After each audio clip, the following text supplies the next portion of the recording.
আসসালামু আলাইকুম। SAR-27 এর পক্ষ থেকে আপনাদেরকে স্বাগতম।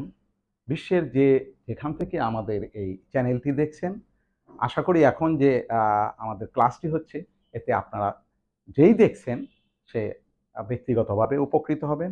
আমার বিশ্বাস যে আপনি শুধু নিজেই ব্যক্তিগতভাবে উপকৃত হবেন না, আপনার পরিবার, আপনার আত্মীয়স্বজন, বন্ধু-বান্ধব সবাইকে আপনি এই ব্যাপারটা শেয়ার করে দেবেন এবং তারাও উপকৃত হবে বলে আমি আশা করি।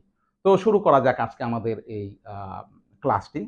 আমাদের ক্লাস হচ্ছে এখানে কিছু শব্দ আছে যেমন can, could, shall, should, will, would. এই সকল শব্দগুলির বিশেষ ব্যবহার এবং এই শব্দগুলি দ্বারা আমরা আরো অনেক শব্দ, অনেক বাক্য, শব্দ না, অনেক বাক্য আমরা বানাতে পারবো এবং আমাদের ব্যক্তিগত জীবনে এটাকে ব্যবহার করতে পারবো। তো আসুন শুরু করা যাক। প্রথমে হচ্ছে ক্যান। ক্যান অর্থ হচ্ছে যে আমরা পারি, পারা, পারতাম। এই শব্দ দিয়ে যেমন আমি যদি বলি যে আমি পারি, তাহলে হবে আই ক্যান। তুমি পারো, ইউ ক্যান। সে পারে, হি ক্যান। আমরা পারি, উই ক্যান। এভাবে বিভিন্নভাবে আমরা এই শব্দটা দিয়া আরো অনেক বাক্য বানাতে পারি। আর এখানে প্রথম শুধু এটা একটা সাবজেক্ট, সাবজেক্টের পরে আমরা এই ক্যান ব্যবহার করে আবার একটা অবজেক্ট এটার সাথে যোগ করলে আমরা শত, শত আ বাক্য বানাতে পারবো এবং এটা আমাদের দৈনন্দিন জীবনে আমরা পরস্পরে এই এই বাক্যগুলা ব্যবহার করতে পারবো। এবং এটা আপনার এই শব্দগুলি আপনি যদি নিজে যেকোনো জায়গায় বসে প্র্যাকটিস করেন, তাহলে আপনার ভোকাবুলারি যেটা আপনি ইংরেজিতে যেকোনো জায়গায় বলতে সক্ষম হন না, আশা করি এর মাধ্যমে আপনি এটা বলতে সক্ষম হবেন। তো আ ১ম শব্দটা তো আমাদের গেল। ২য় শব্দটা হচ্ছে কুড। কুড অর্থ পারতাম। এটাও একই অবস্থা যে আমরা আ এটার সাথে সাবজেক্ট আমি পারতাম, I could, সে পারত, he could, আমরা পারতাম, we could।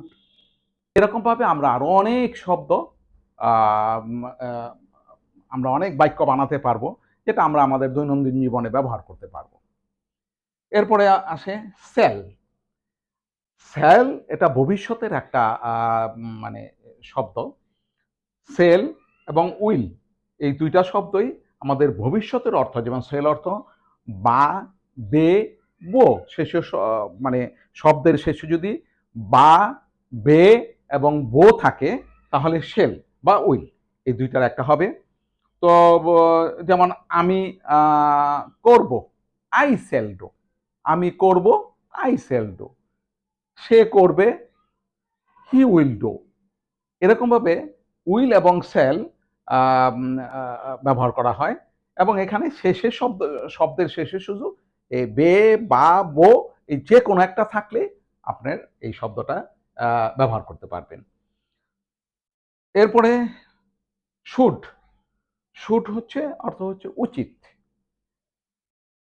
শুড শব্দের অর্থ হচ্ছে উচিত। আম তো এখানে আমরা সাবজেক্ট আ আমি আমার করা উচিত। I should do। আমার করা উচিত। I should do। আমার করা উচিত। আম অথবা সে আ করতে পারবে। He should do। এইভাবে আমরা এই should কে ব্যবহার করতে পারি। এরপরে আ would, এর শেষে হচ্ছে টার্ম বসতে হবে। হ্যাঁ? I would, I would do। আমি করতে পারতাম। এরকম। তো আশা করি আপনারা এটা অনেক শব্দের সাথেই এই শব্দগুলা ব্যবহার করতে পারবেন এবং নিজে প্র্যাকটিস করতে পারবেন। আ এবং আপনারা এ দিয়ে আরো অনেক বাক্য নিজেরা বানাইতে পারবেন এবং নিজেদের ব্যক্তিগত জীবনে প্র্যাকটিস করতে পারবেন।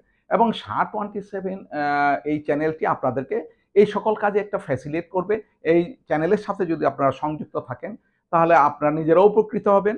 সাথে আপনাদের সাথে যারা থাকবে তারাও উপকৃত হবে বলে আমি বিশ্বাস করি। আপনারা ২ ভাবে এটা করতে পারেন। এই চ্যানেলের সাথে সংযুক্তির মাধ্যমে অথবা এই চ্যানেলের সাথে যোগাযোগ করে আ তাদের যে ক্লাসরুম আছে সেখানে এসেও আপনারা এই ইংরেজি শিক্ষা শিক্ষিত হতে পারেন। তো সবাইকে ধন্যবাদ জানিয়ে আমি আজকের মতো এই ক্লাসটি শেষ করছি। আসসালামু আলাইকুম।